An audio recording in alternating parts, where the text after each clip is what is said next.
I want to give you some understanding regarding intervals in music. As we've discussed, you can deconstruct any scale you want to by simply taking the root of the scale and numbering each note within the scale based on its relationship to the root note. With the major scale, there are no modifications to these intervals. It's simply 1, 2, 3, 4, 5, 6, 7. The melodic minor scale, I mentioned there's one difference in that there is the flat third note.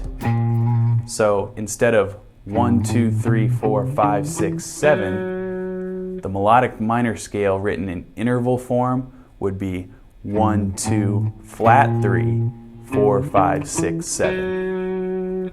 So for the major scale, we know that there are no accidentals, meaning sharps or flats, among these intervals. The only sharp or flat notes are the notes that actually exist within the scale. So to understand that difference, let's look at the key of G major. We know that the key of G major has an F sharp in it, but that is in the key. So it's not a sharp 7, it's just the 7. If we were to find the flat 7 of the key of G major, we would take the 7 and push it down 1/2 step to make it a flat 7. That scale played with a flat 7 would sound like this.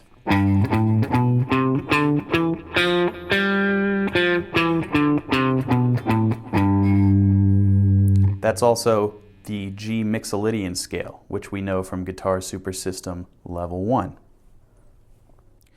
As we move away from the nice, happy, clean major scale, you're going to notice how intervals change.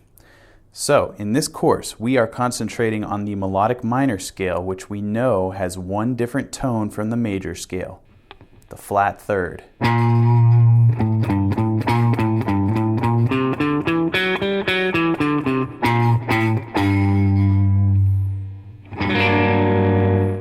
Let's use our interval model to see how the key of G major is different from the key of G melodic minor. G major,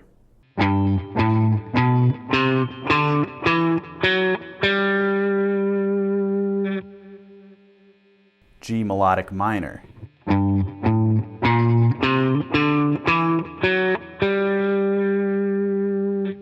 Intervals can also be understood and written as specific intervals which identify each note's relationship to the root.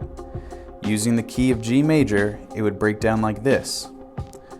P1, or perfect first, you can just call that the root. Major second, major third, perfect fourth, perfect fifth, major sixth, major seventh. G melodic minor, of course, would have a flat third, which we know is the same thing as a minor third. The last facet of intervals you should keep in mind is upper note extensions. All this means is thinking of the second, fourth, and sixth intervals as extensions to a chord or a scale by placing them an octave above their value. This explanation sounds a little confusing, but if you look at this diagram, you can simplify the concept. The key of G major would break down just like this. Root, 9, major third, 11, perfect fifth, 13, major seventh. The key of G melodic minor would break down like this. So essentially we are replacing the number and adding 7 to it. So the 9 is actually the same note as the 2, just an octave above. 2 plus 7 equals 9. I am a math wizard. Understanding these intervallic differences will help you construct any chord you want to, be able to read any chord chart, and construct any scale that you want. The upper note extensions are going to help you see the different upper colors of a scale and help you find your voice on the instrument. Now, like I mentioned, it's not super critical for you to understand intervals in all facets right away, but it is something that I'm going to refer to pretty frequently in this course, and it's an important foundation for you to have.